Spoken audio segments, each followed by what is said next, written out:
So it's also my great pleasure to introduce my friend, Ofer Malamud. Ofer studies education policies as an economist with an international flair. His work centers on, I would say, three broad topics. One is education over the life course. The second is technology's impact on education and human capital. And then the work that he's going to present today, which he's been working on actually for decades now, which is on general versus specific education. I am very fortunate to have known Ofer for many, many years. We were brand new assistant professors together at a different university, which shall remain nameless. And I have found him to be such a deep and broad thinker. And I was so happy that we were able to bring him to Northwestern. I think he fits in perfectly as a deep and broad thinker here at the Institute for Policy Research.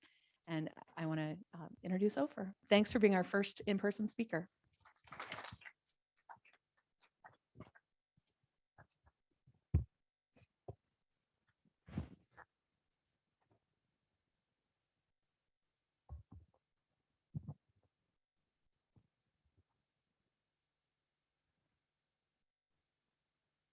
Hear me?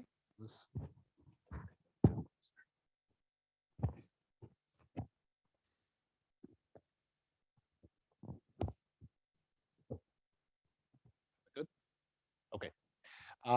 Great. Thank you, Diane, for that really generous introduction. It's great to be back in person. The first in-person seminar I'm giving in almost 2 years. So very exciting for me, and I'm really glad to be talking to you today about this topic, which, as Diane said, I've been working for many years now, but recently I've thought of coming back to it, and so I thought it was a good opportunity to present in front of you and get some thoughts and reactions. So I'm really looking forward to the discussion section. So let me some of these. So let me start with a broad motivation. I think it's fair to say education has been shown to affect many different life outcomes, both in the labor market, marriage, health, fertility, intergenerational outcomes, and many others.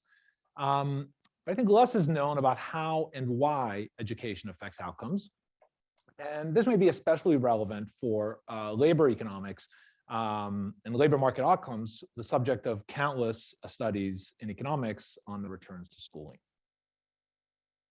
So how might education affect labor market outcomes? So this is not meant to be an exhaustive list, but just a few of the main ways people have conceived of education. So perhaps the most obvious is that education can provide knowledge and skills, in particular to improve productivity in the workplace. I think that falls under the broad category of human capital theory in economics. But we can also think about education providing information to potential employers about one's skills. And again, economists often refer to that as signaling theories. And also information about one's own aptitudes and interests for different levels and types of education. And actually, our own Bert Weisbrod and Chuck Mansky have written some papers in the past about education and its option value, which I think is closely related to this idea. Education may also provide insurance or adaptability for changing circumstances, for labor market shocks. And I'm going to be talking about kind of the last couple of mechanisms in the talk that I'm going to give today. Okay, the other motivation is about the role of specialization in education. I think specialization is important at many stages of the educational process. So we all learn to specialize when doing our PhDs, but specialization also occurs in college when students choose a major, and in high school when students select courses. And there has been a lot of research on specialization in economics, in particular on specialization in the production process, starting from Adam Smith and many others. More closely related to what I'm doing, there's been some work on specialization in medicine, the choice of different specialties. And perhaps the most closely related work is actually by Ben Jones over at Kellogg, looking at specialization in the production of research. But at least to my knowledge, there's relatively little on specialization in the educational process, at least in economics. Okay, so this presentation focuses on specialization in education.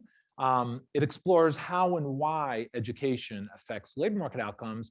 And to do that, I draw on insights from the educational system in the UK, focusing on two different aspects: the timing of specialization in higher education between England and Scotland, and curriculum breadth and general studies in high school, focusing specifically on England. And along the way, I'm hoping to offer some policy implications and then come back to that at the end and hopefully in the discussion. Okay, so I'm going to start with this question about the timing of academic specialization in England versus Scotland, and the question of whether education can provide information about one's talents, aptitudes, and interests. So systems of higher education vary widely across and within countries on many different dimensions, whether it's funding, access, and so on. I think one important difference that's not been studied much relates to the timing of what I'm calling academic specialization. So in England, students have traditionally specialized early. That is, they apply to a specific field of study in university. Undergraduate coursework is heavily focused in one field. And it's certainly the case that there are exceptions. There are certain degrees that are broader, that cover a few different subjects. And there are actually some universities that have adopted modular degrees that are more similar to what we have here in the US. But certainly the time that I'm looking at, the time period of kind of late 1970s to early 90s. So here are a couple of quotes just to make this a little more concrete. A prospectus from the University of Edinburgh says, you would normally take courses in 3 or more subjects in the first year. And then in the second year, you take additional sets of courses, which gives you a choice from 2 or even 3 subjects to pursue a degree level, noting you can delay this decision until quite a late stage. In England, the standard English degree is a single subject honors degree. And so that's what I'm going to be kind of exploiting, this difference between England and Scotland at the undergraduate level. So here's kind of a very stylized picture just to represent the difference in the specializations. I've just picked a few subjects just for illustration. And you can see that in England, the choice of field of study occurs right when individuals they enter university. In Scotland, they continue to study a number of subjects through and only specialize later on during their kind of university or college career. So to continue in this kind of stylized framework, we can think about each course as providing 2 things. Specific skills in a given field of study, right? So if you take a course in chemistry, you learn some skills related to chemistry, but also a signal of what economists might call match quality that indicates how well you fit to a given field of study, or maybe how well a given field of study fits to your interests and talents. So therefore, taking courses provides skills, but also leads students to update their information about their fit to different fields. So when we compare early versus later specialization, with early specialization, students have less information when choosing a field of study. Right? They're more likely to make a mistake, but they accumulate more specific skills in that chosen field after they've specialized. With later specialization, students have more information when choosing a main field of study, but they accumulate less specific skills in whatever field they chose. And so that reflects, I think, the main trade-off, at least according to this simple model. So which is better? Well, if a relevant outcome like earnings, for example, depends on both specific skills and match quality, right, how well you fit to different fields, then later specialization is going to be better when being well matched matters more. And earlier specialization is going to be better when specific skills matter more. So can we learn something about the importance of match quality versus skills, these 2 functions that education is providing in this context? So we can look at a particular outcome, like earnings, and that's useful, but it has some limitations in that it doesn't capture all the considerations that people have when making that choice. And I'll talk a little bit about some of the results on earnings, but here I want to focus on a behavior which is itself affected by match quality and skills, and try to use that to infer and learn something about the importance of match quality or specific skills. And that's going to be this switching to an occupation that's unrelated to one's field of study, what I might call occupation field switching. Okay? So why might we see occupation field switching? Why might we see people switching to fields unrelated to what they studied? And you can think about it in terms of the information that individuals are getting from this process of taking courses.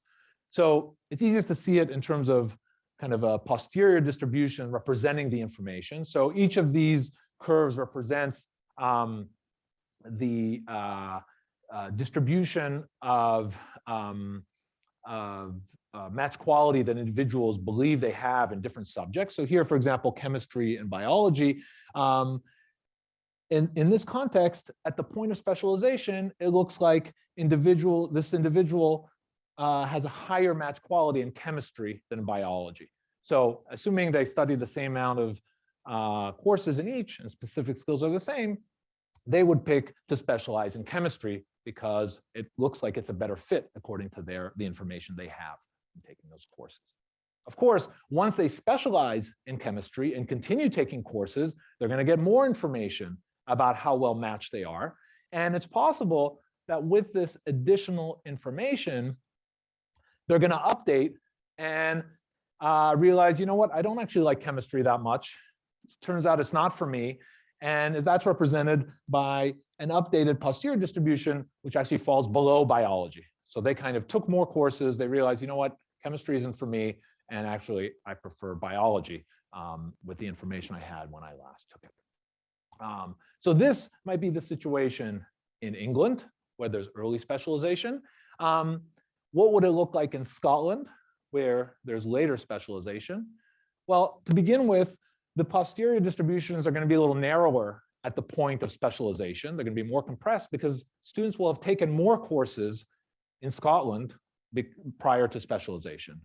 And once they've specialized, they take fewer courses after specialization. So there's going to be less updating happening in Scotland than in England. And so I don't know if you can see, but it's clearly the case that in England, in general, there are going to be more people who believe they made a mistake when specializing, right? And that's a result of not having as much information when they made that choice. Okay, so does that mean that people are going to switch? Someone like in this situation is going to switch? Not necessarily, because switching also entails a loss in specific skills, right? So if we go back to this picture, if somebody in England specializes in chemistry and now they decide, you know what, I want to go back to biology, you're going to lose some of those specific skills that you gain in chemistry. Maybe not all, maybe some are transferable, and we can talk about a generalization to that kind of simple assumption, but there will be some loss in specific skills from switching. So in the context of this stylized model, switching can correct a possible mistake in the choice of specialization. But switching also leads to a loss of specific skills related to the chosen field. And obviously, there are other reasons for switching that are not included in this model. And we can talk about those in the empirical analysis. I'm going to try to control for them and show you some placebo tests that maybe can account for some other or deal with any confounding from those other factors. Okay, so where do we expect more switching to happen? Well, with early specialization, you're more likely to update that the chosen field is a bad match, right? We saw that. There's more likelihood that the updating is going to lead you to think you made a mistake. And so if being well matched is really important, you expect to see more switching happening in England, right? Because this updating is going to be really going to matter. On the other hand, if specific skills are what matters, then you expect to see less switching happening in England, more in Scotland, because in England, you lose a lot of specific skills when you switch. Okay, so if we observe more switching in England than in Scotland, that would be some indication that being well matched matters in this context, okay, with a little foreshadowing of my results. So you can see this also with simulations. Here, this is not coming from actual data, but I've kind of formalized the x-axis to show the degree of importance for match quality versus specific skills.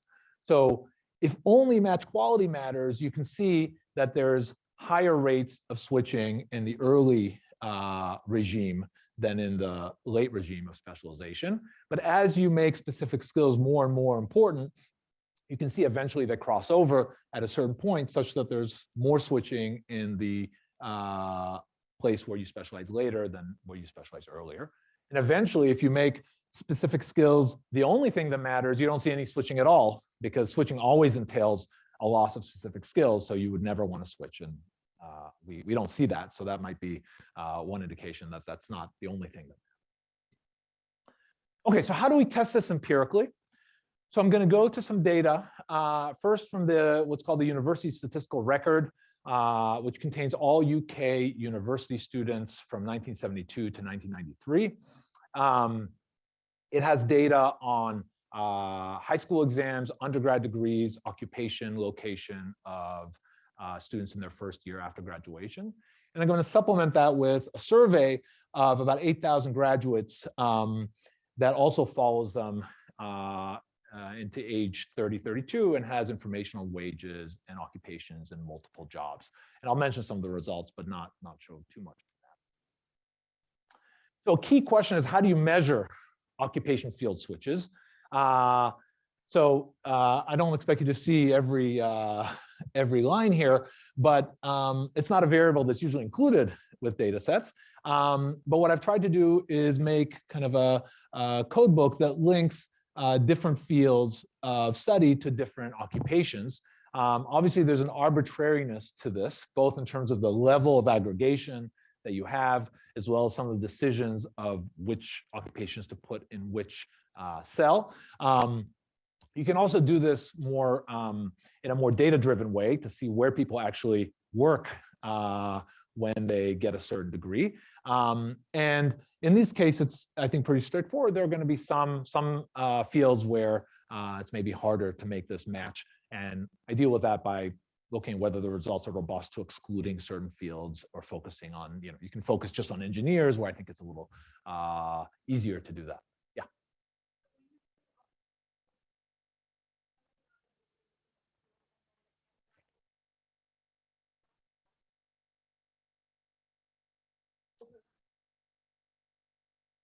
Oh, okay, thanks. So, so the question was, when I'm saying occupation field switch, do I mean just the switches from field of study to occupation, or other kinds of switches like switching majors and so on?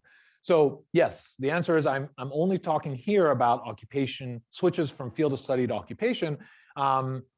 But obviously, some students, as I mentioned, do go on to graduate school. And so there's a question what to do with them in the data. I can either exclude them, or I can also code their switching and include that as a switch or not, depending on whether the field for graduate school is the same as the field in undergrad. And the results look pretty similar. So that's not going to make a difference.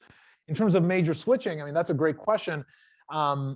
It is possible to switch majors in England, but often that means starting the degree from all over. So you actually observe very little of it, except in certain institutions that have adopted some more flexibility, and that's happened more in recent years.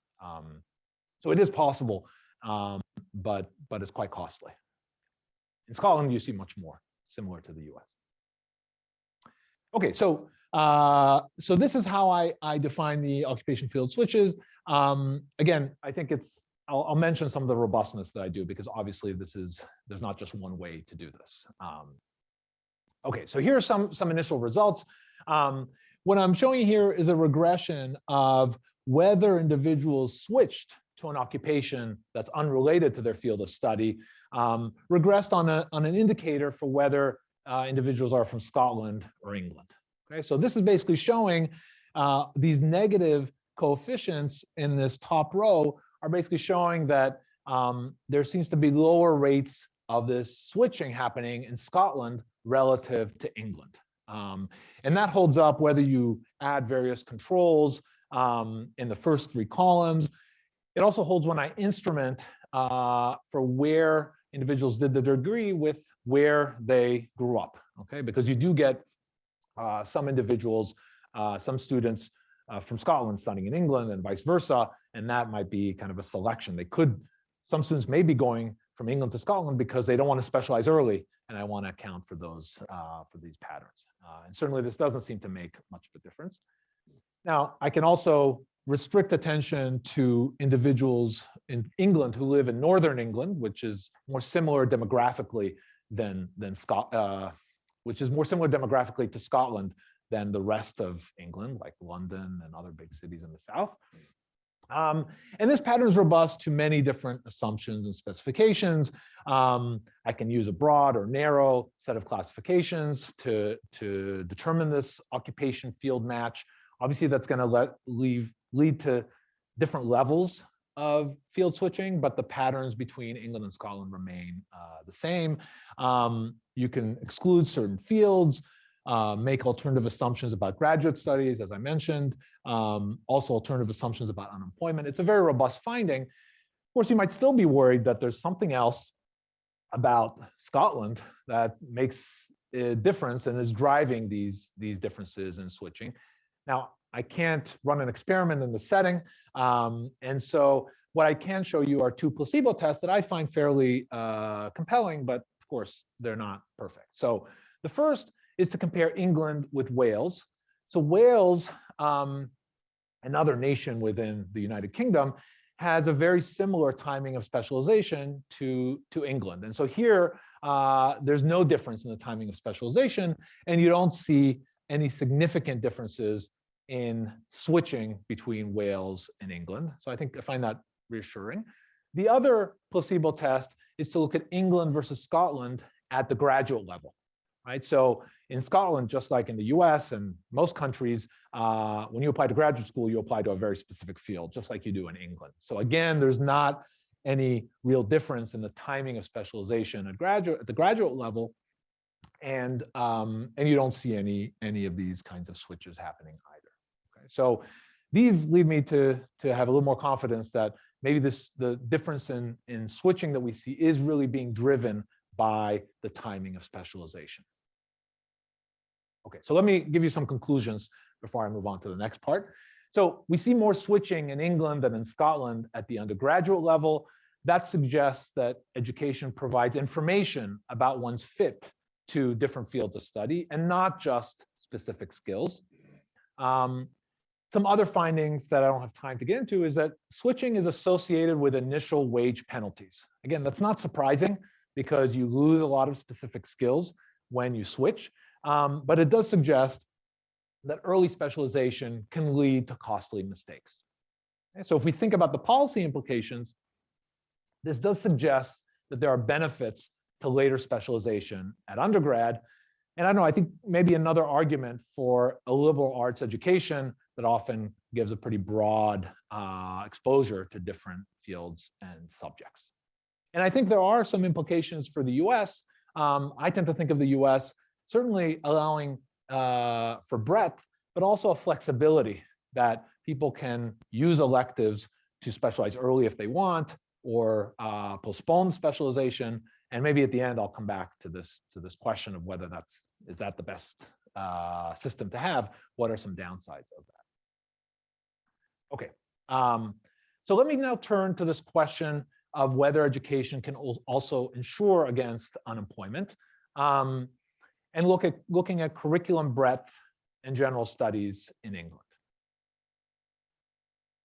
So in England, there's not just early specialization at university. Students often specialize quite a bit in high school as well. And so traditionally, students study just 3 to 4 subjects at what's called A level or advanced level in the last 2 years of high school. And these can all be in the same broad field. So they can be all science, all humanities, all arts. And that's led to some concerns about excessive specialization. So just you know, I actually took A-levels. My subjects were math, physics, and economics. I don't know if you consider that broad or narrow, but we can come back to that later. So there have been concerns about excessive specialization and some attempts to try to retain breadth in the high school, at the high school level. And so one approach is just to encourage students to maintain some curriculum breadth. Some schools do more of that than others, and there are also changes in the extent to which there's this encouragement to maintain breadth. Another option is some schools introduce a course called General Studies intended to impart more broader skills. And I'll talk about that in a minute. And more recently, there have been attempts to introduce these, what are called AS levels, advanced supplementary level courses. They're basically like a half or sometimes the first part of a full A level. Okay, so students can take more by kind of splitting the amount of time they spend on each level. So here are another couple of quotes just to make this concrete. One from the Weald School that says students at the Weald School are encouraged to keep some breadth in their choice of A-level subjects. And another from this Catholic school that says explicitly, one of the drawbacks of the A-level system is that students are encouraged to follow a relatively narrow curriculum. And their favored solution, and that of many other schools, has been to introduce general studies for all A-level students in addition to their other subjects. Okay? So what is this general studies course? So it was introduced in 1959. It grew from a pretty small sort of level to actually represent the largest fraction of A-levels taken by the late 90s. And most students would take A-level general studies in addition to their normal load. So what was covered by that subject? So here are just a couple of sample questions from one of the A-level exams. You can see it covers both kind of quantitative reasoning, basic quantitative reasoning questions, as well as more general kind of essay questions about, whether science has done more harm than good for the human race. So it's those kinds of topics here. So I want to step back for a second and think, how might curriculum breadth affect unemployment? Since that's going to be the outcome I'm focused on here. So greater curriculum breadth provides for a lower intensity of skills in a broader range of subjects. Okay, so and if I abstract from some of the informational issues that I mentioned before, you can think in a simple model of job search that economists would often use, that curriculum breadth may generate more job opportunities across different fields, but lead to lower wage offers because of the lower intensity of skills. Okay, and that in these kinds of job models of job search can lead to an ambiguous effect on unemployment. So it's not clear, at least theoretically, if you model it this way, whether curriculum breadth should be useful or not. Although I think I certainly have this prior coming into this, that if I take a broader set of courses, I'm covered in case of a labor market shock, and that's kind of the intuition I had going in. So taking a course in general studies, you can model that similarly. One idea might be if it's taken in addition to a normal load, it may result in lower achievement in other courses. But it's not the only way to think about how this might affect unemployment. So again, this question of how do we measure curriculum breadth?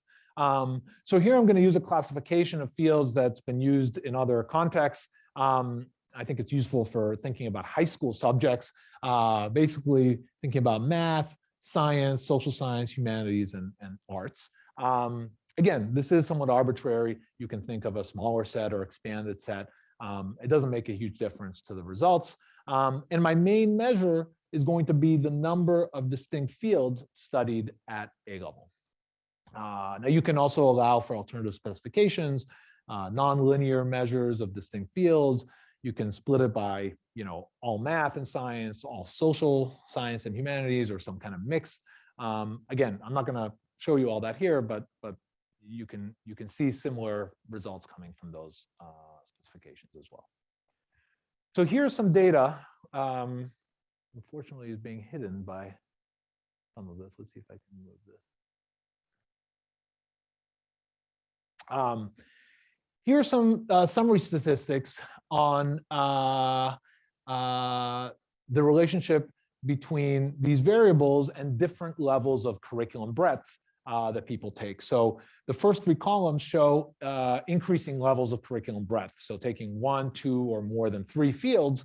And if you look down at the unemployment, you can see this pattern emerge even in the raw data, that those students who take a broader set of fields, have a broader curriculum, seem to have lower unemployment rate, right? So the unemployment rate goes from 0.098 down to 0.079. These are hard rates of unemployment, but I think it's important to remember these are also young people, and also during a period in the UK where there was very high unemployment, especially in the 80s.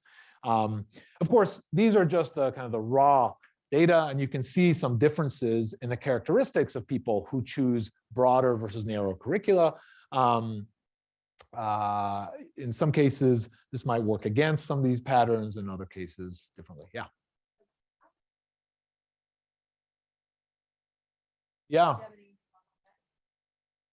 Oh, yes. So the question from Diane, why the female pattern looks so different across different levels of curriculum breadth. Yeah, that's interesting. I think during this period, there were fewer women taking kind of math and science in England. Remember, this is like the late 70s, 80s, early 90s. And so I think that might be one factor that's also changed in recent years, but at the time might explain that. But I should look more closely at some of the specific fields being taken.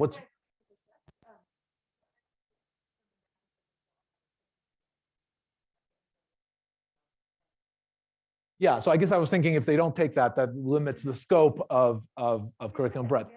That's true. No, that's true. I think I should look and see like which specific field is driving that. I think that would be interesting to look at that. Yes. Yeah, you don't see anywhere near that difference when you look at the general studies difference. I agree. That's worth looking into. Okay, if you look at unemployment by whether students take general studies or not, it does look like taking general studies is associated with higher rates of unemployment. But again, there are differences in kind of the A-level scores, the background, sort of how many have parents that come from a more professional background or something else. So obviously it's not enough just to look at these raw differences. Okay.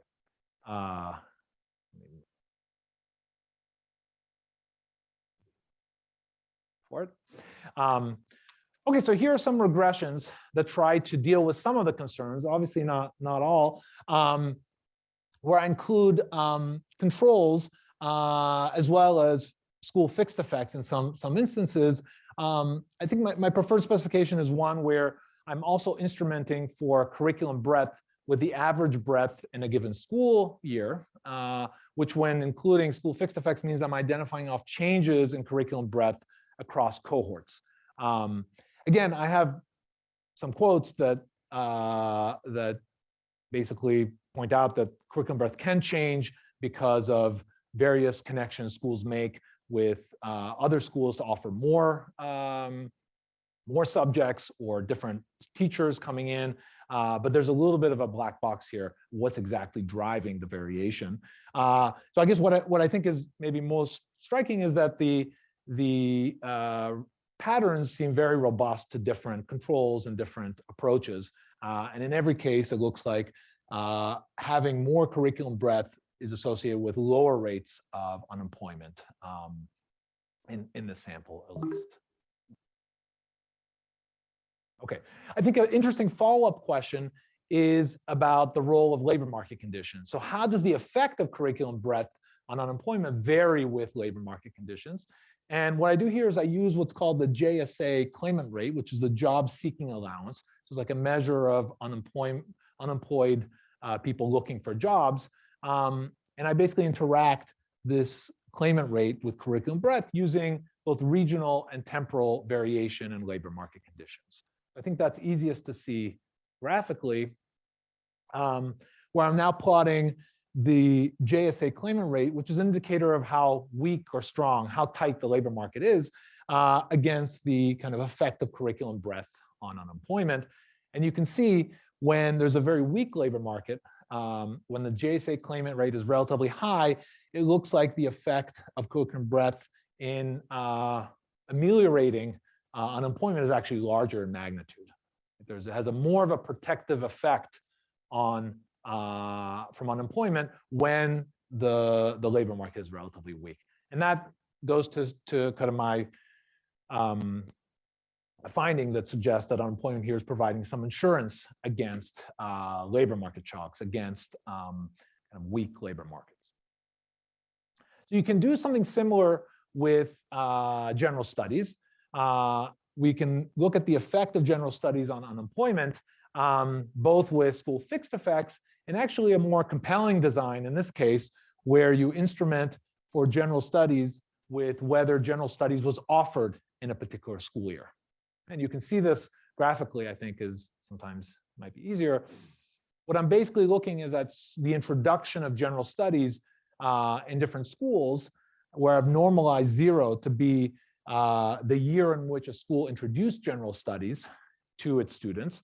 And the black line is plotting how many students actually took general studies. And you can see there's a big jump right at that point, and some increase over time as well. And against that, I'm plotting the unemployment rate, which really doesn't show any clear pattern here.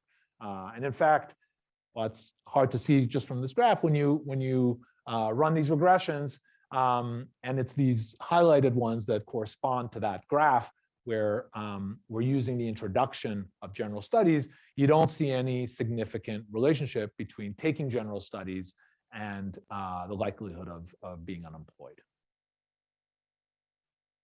So you can do the same exercise as before and see how the effect of general studies affects unemployment depending on labor market tightness, and there's really nothing there. The line is right around 0 for all these conditions, just reinforcing this point that general studies doesn't seem to do very much in this context. So just to summarize this, these results, it looks like greater curriculum breadth leads to lower unemployment. So taking an additional broad area of curriculum like science, social science, humanities, lowers unemployment by 1 percentage point. And there seems to be a larger effect under weak labor market conditions. So this suggests that curriculum breadth ensures students against the risk of unemployment. Taking A-level general studies does not affect unemployment. You might take a policy implication from this that says better to take a broader set of specific subjects than a course in something called general studies. I'd be just a little hesitant. I think that's right for this context and this course.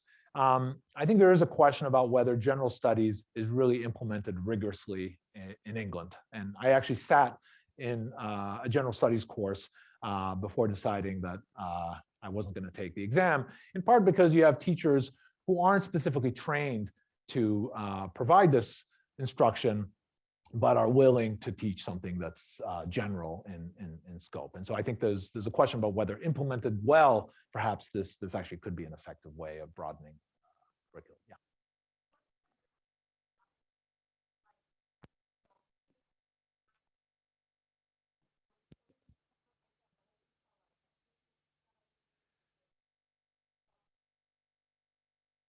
Yeah, so the question is, what is general studies? And is it just taking a few weeks of biology, a few weeks of chemistry, a few weeks of social science? And the answer is no.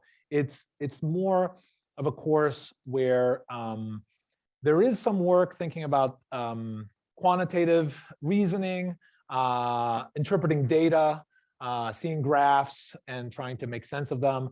But a lot of it's also discussion-based, so big issues related to not just social science, questions in, think of them as almost like some college application essays, which ask, how should we think about this big moral issue? What have been some themes that have occurred throughout history? How does that relate to science and society and so on? So that's, I think, how, at least that was my experience with general studies. Okay, so just let me finish with a few concluding thoughts and then open it up for questions. So in terms of breadth versus depth, I've shown you some evidence that I think is in favor of maintaining some breadth in education. So I've shown you some costs to early specialization in British universities and some benefits to a broader curriculum in English high schools. But that does raise the question of perhaps it's best just to let students choose when to specialize, right? Some students may know what they want to study. Others may still want to experiment. And so perhaps the ideal system is just to let people pick.